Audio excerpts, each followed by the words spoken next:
Welcome to Hack the Entrepreneur, the show which reveals the fears, habits, and inner battles behind big-name entrepreneurs and those on their way to joining them. Now here is your host, John Naster. I want to take a moment to thank today's sponsor, DesignCrowd. DesignCrowd is a website that helps startups and small businesses outsource or crowdsource custom graphics, logos, and web design from over 500,000 designers around the world. Check out designcrowd.com/hack. That's designcrowd.com/hack to learn more and receive a special $100 VIP offer when you start your next project. Or just simply enter the discount code HACK when posting a project on DesignCrowd. Hey, this is Hack the Entrepreneur. Thank you so much for joining me today. I am your host, John Naster, but you can call me Johnny. My guest today is an author, a teacher, and a brilliant entrepreneur that currently runs two very impressive businesses. He started Crucial Vacuum when he purchased the merchandise from his parents' brick and mortar vacuum store as it went out of business. He thought he could make it work if he just learned to sell this stuff on the internet. I think he figured it out. In 2015, the Crucial brand, now encompassing Crucial Air and Crucial Coffee, did over $8 million in revenue. Also, while building this e-commerce empire, him and his team ended up building a software platform to optimize and run their own business. Then, as any serial entrepreneur would do, he turned that into its own successful 7-figure SaaS business. It is now known as Skubana, and it helps other high-revenue e-commerce sellers optimize and run their businesses. Now, let's hack Chad Rubin. Today's episode of Hack the Entrepreneur was brought to you by Concordia University, Wisconsin. Are you inspired to do something huge? Are you kept awake at night with ideas for new businesses? And do you crave the hustle that comes with starting from the ground up? Concordia University, Wisconsin has a new MBA in Innovation and Entrepreneurship. It's perfect whether you want to start your own company or innovate within an existing organization. It has strong focus on making the world a better place through social impact. You'll gain the skills and prestige that come with an MBA while also working on your own business plan. Students even get the opportunity to compete for seed money. It's available 100% online and can be completed in under 2 years. Plus, it's designed for busy professionals. Every student gets a dedicated success advisor who helps you keep your life in balance while you study. Go to onlineinfo.cuw.edu/hack to learn more. If you decide to apply, enter the coupon code HACK, and Concordia University, Wisconsin will waive your application fee.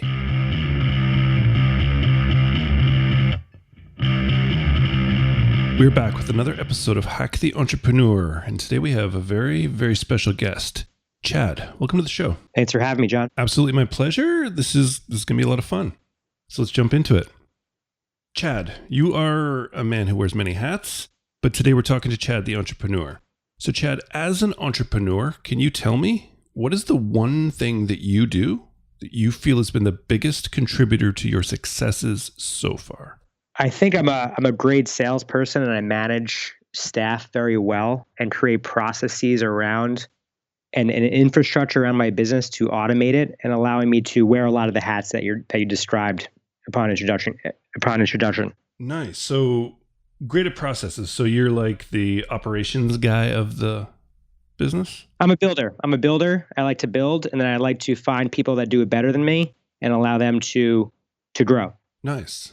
And so by this, let's dig into these processes because this fascinates people, I know. Mm-hmm. When you're talking about creating a process for a business, do you have to create it yourself and then delegate it out, or do you delegate the whole creation process out? Initially, it was all me doing the processes and I delegated, but now I have staff. Like I run a $10 million business with 2 employees in the e-commerce world. And so to do that, I have 2 employees in the US. And to do that, you need to have properly trained staff and operational procedures in place to allow that to happen.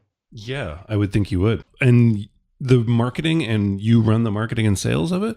I'm actually not very involved in that business. That's the beauty of it. I have really talented employees that are involved in that business, and then they report to me. And it took us a long time because this is not magic that happened overnight. There's a long process to get to this point. Yeah, I would think so. And how do you run it? Like two people, like are they like almost like entrepreneurial in spirit themselves? I like to hire people that have an entrepreneurial mindset. So I think I create and incubate entrepreneurs within an organization and give them autonomy to succeed. But like I've outsourced our warehouse operation. Sorry, we used to have all these employees doing pick and pack in my own warehouse, picking and packing boxes and sending them direct to consumer. And now I've literally have hired somebody to do that for us. I see. Okay. So we focus on our core competency. So like we have a warehouse that we've outsourced, and we've outsourced talented individuals. A lot of them are offshore, and then we keep a lot of the higher value activities here in the United States. Okay. So this makes more sense. I was like, what do you get people packing $10 million in product a year and also selling it? And there's two of them. So what stage of the business, because you said $10 million a year, what stage did you get rid of the pick and pack and stop sending, like mailing it yourself? I think that was about 3.5 years ago. And honestly, I wish I can take credit for that move. And my wife was just like, Chad, you need to get rid of this warehouse immediately. And it was literally the best decision that I've made. Really? Mm-hmm. Wow. Freed up my time and allows me to be the CEO of Skubana versus having to run my e-commerce business. Right. Okay. So Skubana is your like software platform, I believe now, right? Yep. So we built the software to run and automate our e-commerce business and make it available to others. You built it for yourself, and then you're like, other people need this too. Let's sell it to them. Exactly. Smart. So we eat our own dog food, and we're solving a problem. There's nothing on the market that does what we do, which is combines all these fragmented softwares in one place to operate and manage your business. Excellent. Excellent. And so there's Skubana, then there's the e-commerce business, which started with vacuums, I believe, and then has gone into just Think Crucial. Yeah. So we started off making vacuum filters. So just the backstory of it, I used to be on Wall Street. I used to cover internet stocks. My parents had a vacuum store next to Walmart, and they were always struggling to make ends meet. And I said, Mom, Dad, you need to be on the internet. And they didn't get on the internet. So I got laid off of Wall Street and started selling product on the internet. And sure enough, I started going direct to consumer. Before, it was a really cool, sexy thing to do. And now we make all these replacement accessories for the home, not just vacuums, but air, humidification, cannabis filtration, grow room bags, you name it, we're there making it. Wow. And so this is the original business that you started when you came online. Yep. Wow. So there was no like iterative process and, okay, that one doesn't work. Let's go to this market. Let's go to this market. You've just started with vacuums and now branched out to sort of filtration in general. The filter king. Yeah. So I started off with vacuums, and then I just replicated that same success in those verticals in other verticals. Wow. That's cool. That's cool. So this idea of like Wall Street, I'm assuming finance and stuff, what was like your thought process behind the fact that I can just now become an entrepreneur? Like, I guess you grew up in an entrepreneurial household because your parents, but what made you not just go get another job at a bank or a like venture capital firm or something? Well, actually, I grew up in a very tough place where my parents were living from credit card to credit card. So that's all I knew about being an entrepreneur was failure. So I was a first generation college grad. I went to college. My parents didn't. And I was like, oh, I'm going to go make more money working for other people because this entrepreneur thing, I'm not going to hack it. I don't want to live that way. I don't want to live credit card to credit card. So I went onto Wall Street thinking, okay, my parents lacked in finance. I studied finance at UMass Amherst and decided to go to Wall Street and learned a ton, but found that really wasn't for me. Must have been hard though, first generation college, and then you have it's like the American dream of a job working on Wall Street, right? I was making a lot of money, but I was working from 7 a.m. till like 2 a.m. every night. My girlfriend, who's now my wife at the time, she was like, Chad, you gotta do something about this. This is not working. And my parents were going out of business with a vacuum store, and I was covering internet stocks. So I saw the growth that was happening on the internet in 2006, 2007, 2008. Finally, when I got laid off in Friday the 13th, 2009, it was just a perfect transition for me to start my own internet business selling product. But instead of selling product, I decided to actually sell direct to consumers or cut out the middleman. I love it. So you took the two worlds that you saw and combined them. Did you use your parents' store at the time for getting your product and sort of warehousing and shipping? So my parents were actually going out of business. So Right. what I did was I sold their product on the internet. I literally bought their product out of bankruptcy, sold it on the internet. And when I went to replenish, I couldn't get good margins. I was like, wait, why am I buying this vacuum filter for $20 and selling it for $23? Like I don't want to make pennies when I sell product. And so I started my first product, which was a vacuum filter, very unsexy, right? I mean, and then I started moving into things I like that I'm passionate about. So I love coffee. Mm-hmm. And so I was like, okay, after I disrupt this vacuum space, what's the next move I want to make? Coffee. So I started making replacement coffee filters. It was a very logical transition in my head. I love it. So the vacuums was just, you knew that there was a market. It's a commodity sort of where people need to replenish it and need to use them. You had the stock, you had sort of a working knowledge of it. And so that just was the first place to start. Exactly. Nice. All right. So you're a great salesperson and you're great at processes. That's your one thing that has sort of set you apart at this point. Now, every business expert talks about the 80-20 rule. So you're supposed to do 20% and get 80% of the results, do what you're good at and delegate the rest. Can you tell me, Chad, something that you're absolutely not good at in your business? What am I not good at? Look, I've worn a lot of hats, right? Chief everything officer, you're doing the dishes, you're doing the laundry, you're doing all the stuff you hate to do. And so I had to do a lot of things that I hate, but once I hack it, I give it to somebody else. I think the other thing I forgot to mention that I'm good at is I get a lot of stuff done, and I just execute on it, even if I hate it. So what am I not good at? Anything that's not my core competency. So I love building, but once a company is mature, I like to hand off the reins and and I like to get into the next thing that I like to build. So I would say that I'm just good at getting rid of things that are not my core competency. So Google AdWords, right, is not something that I'm really proficient in. I can do it. I can get it done. I can do a good job with it, but it's not something that I love to do or that I am proficient in doing. Or blogging, right? All the things that all those things I'm just not good at. I'd rather find somebody that's super amazing at it and let them do it. Right. The things that aren't sitting down, basically looking at numbers or screens for too long. I love numbers. I love screens. In fact, probably the thing that I'm most upset about at the fact that I have two really nice businesses is the fact that I don't sit down in the weeds enough, right? I'm stuck on conference calls. I'm doing interviews. I'm building partnerships. I'm dealing with closing large customers. And I'd rather be maybe in the weeds looking at some spreadsheets every now and then and playing with numbers and say forecasting where we're going to be. But it's just not worth your time. Yeah, it's a lower value activity. So like you said, 80-20, what's going to yield me the highest results where I put my time? And time is a commodity that we're never going to get back. So you need to properly deploy your attention and time to something that's going to yield you the highest results. Yeah. Okay. So several times now in this short conversation, you've mentioned that you're a builder. You like to get shit done and just doing things that produce.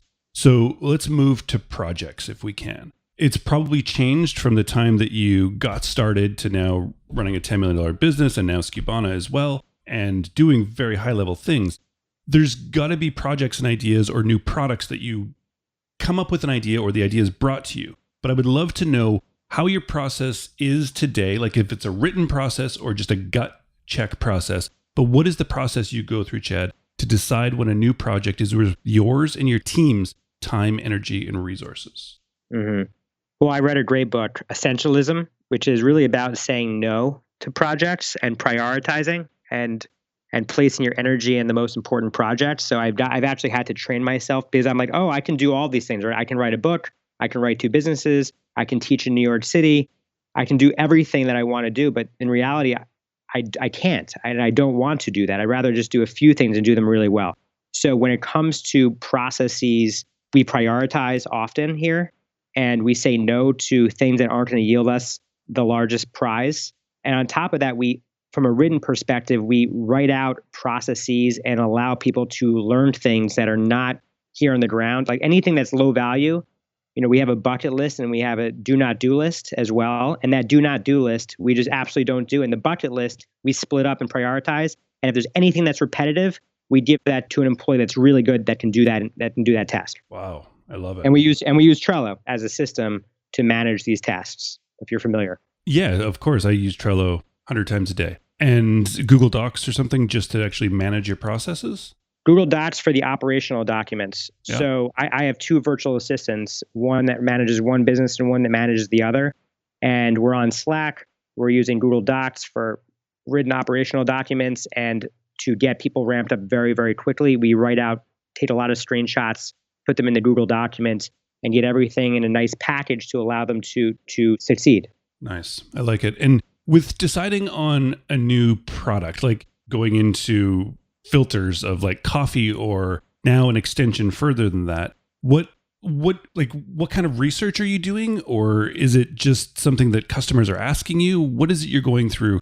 Or are you now, because of essentialism, just this is as many products as we're covering? No, we're launching new products like consistently, because when I first started in the vacuum space, it took somebody 6 years to copy me. But now I think the rate of copying and the rate of competition is so increased because I think there's a whole community of Amazon sellers out there and people that are seeing what's selling and replicating those models. So the barriers to entry are minimal at this point. So we're constantly researching new products. So I wrote a book about this, Cheaper, Easier, Direct. It goes through the whole discovery process, but I use a lot of Amazon because most people have an Amazon account. 40% of product searches are happening on Amazon today, and most of those people never leave Amazon's ecosystem. So I use a lot of Amazon to figure out what I'm going to move into next, whether it's reviews, whether it's looking at best-selling rank. There's a few different ways I look at it, but I do a lot of heavy research, and I let my employees do that research too. So your job now is to take your team and resources around you to produce new products faster than new people coming on board into the market can do. Exactly. We're going to where the puck is going. Like vacuum filters is commoditized, like you said, but now there's so many copycats and it's just not even worth producing more vacuum filters. So we started making all these other products, but making sure that our products are solving a problem. And I think that's very important because a lot of people go on Amazon or start a site and they're like, oh, I'm going to make a garlic press or I'm going to make a spatula. And that is not the way you're going to win in this environment. It's very, very competitive. I hear this all the time. And so you aren't strictly based on Amazon? Absolutely not. No, I sell on 20 different channels. So Amazon, eBay, Wayfair, Overstock, Walmart.com, Jet.com, Newegg, Rakuten, Shopify, Magento, etc. I can go on and on, but you get the point. I do get the point. So when you launch a new product and it doesn't get traction that you expected, do you iterate or drop the idea and move to the next? Well, at that point, you've already invested heavily in the product. So I like to try to minimize my spend. Like if I'm going to lose money, it's just like not everything's going to be a home run, right? I've made a lot of mistakes. I've lost a lot of hair. I've lost money. How can you minimize the mistakes that you're making? So I try to do as much research up front to minimize and get that word guessing out of the equation. And even then, there's still a delta and there's still a difference on, I might make a mistake on this product. So at that point, we play with the price. We do more advertising.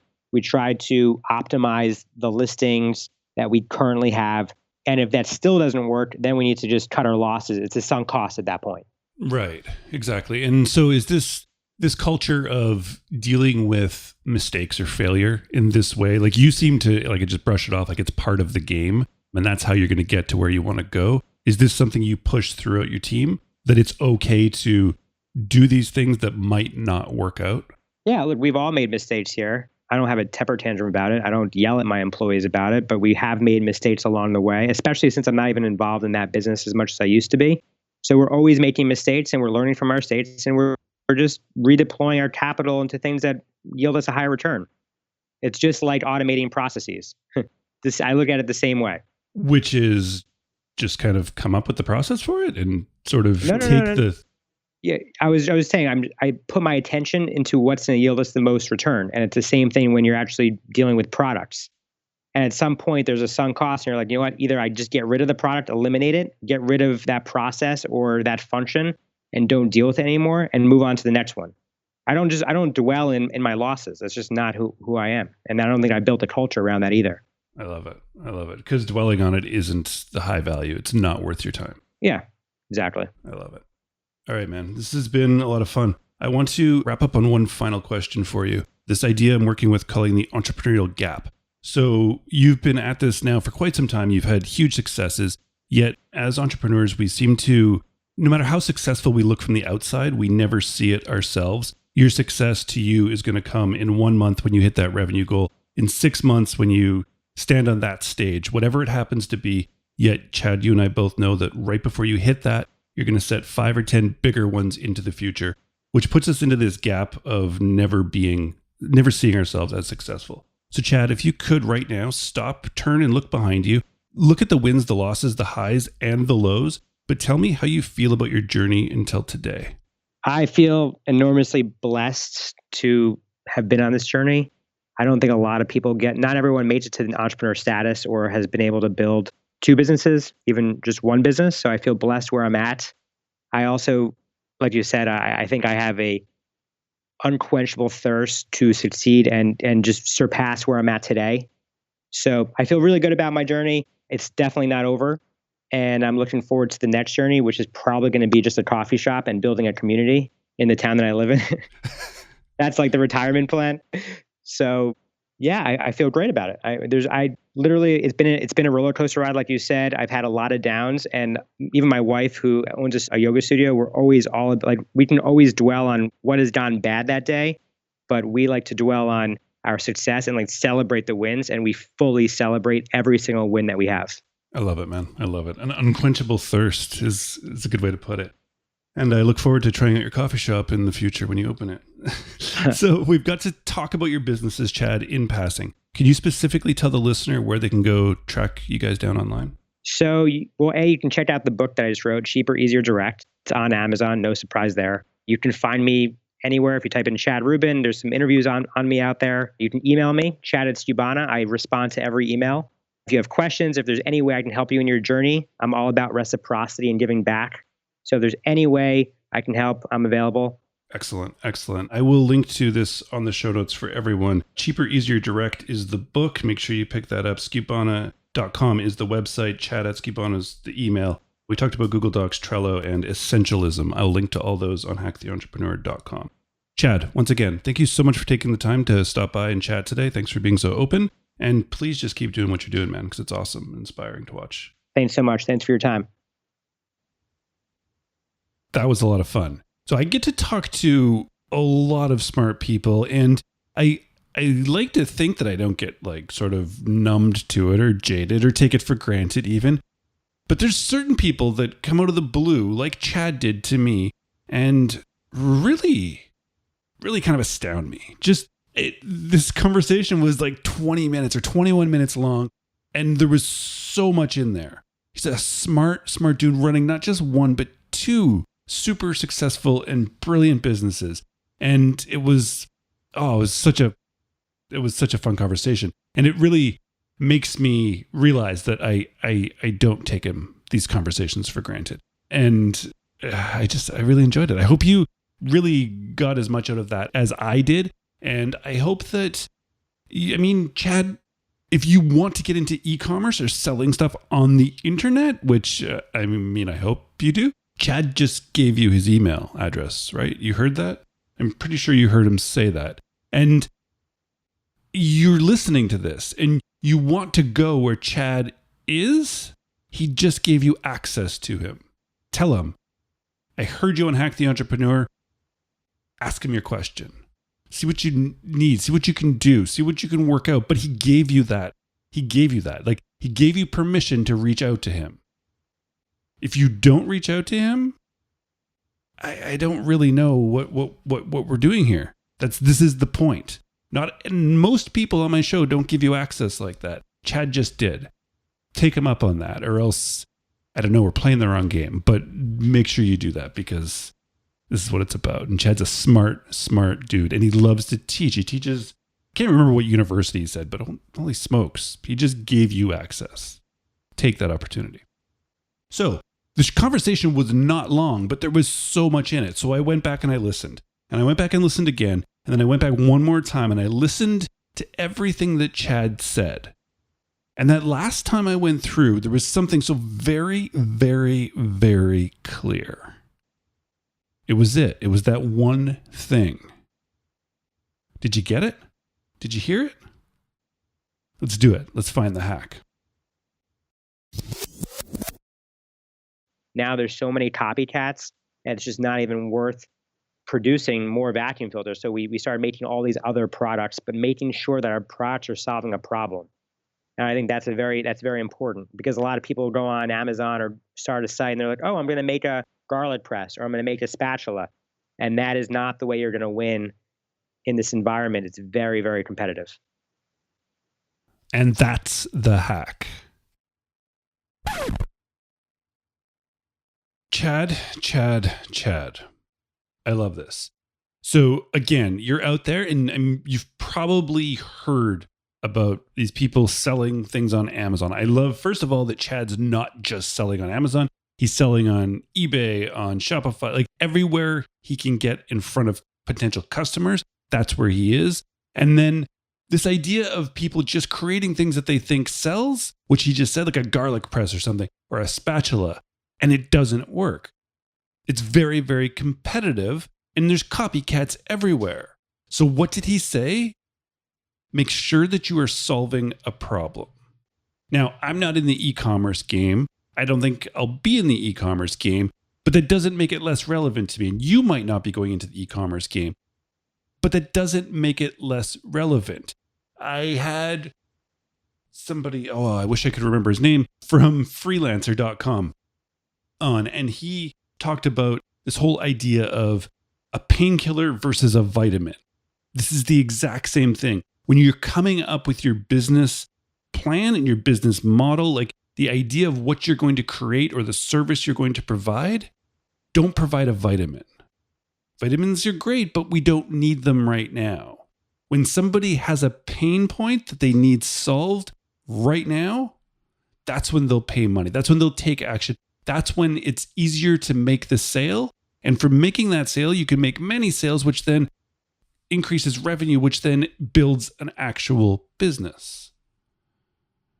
There's a ton of copycats. Make sure, above all else, your idea from now on, any idea you have for a new business, don't let it go to step 2 if it doesn't solve a pain point. If it doesn't solve a problem, as Chad says. If it's just a vitamin, pass on it. Go to the next one. Trust me, he's got 2 businesses doing close to, if not $10 million a year at this point. He knows what he's talking about. Solve a problem. Find the problem, solve it, and build a business around it. Chad, thank you so very much for sharing. Whew, that was a lot of fun. I should have more e-commerce people on this show, shouldn't I? I think I'm going to look into that. Yeah, I'm going to spread our wings here at Hack the Entrepreneur. Reach out to some new. We've had actually quite a few e-commerce, but still. I had someone, a listener, reach out to me via email who's looking to start a brewery, like an independent beer company. And he thought it'd be cool if I had some beer entrepreneurs. So I reached out to another listener who's turned into a good friend of mine, and we talk sometimes, and he used to be in the brewing industry. And so I've actually got 2 lined up to be coming on the show, which is really cool. If there's a market that you're working in or you want to be working in, and I haven't interviewed people within that market, drop me an email. Hit me up on Twitter. I'd love to hear your ideas of who you would love to hear on the show, and even just new sort of markets to venture out into. I try and keep branching out, but still, lots of times I stay within the things that I know and dig myself. So yeah, I'm totally open to ideas all the time from you. Here to make this as good for you as possible. And I just love talking to smart people, especially in new markets.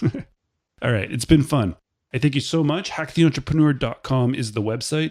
Make sure to stop by there, and I'm going to have links to Chad's book, Chad's site, and Trello and Google Docs, and the Essentialism book. Or you could find them all on Amazon. Chad's book is Cheaper, Easier, Direct. You can get that directly on Amazon as well. And you can get on the email list at Hack the Entrepreneur.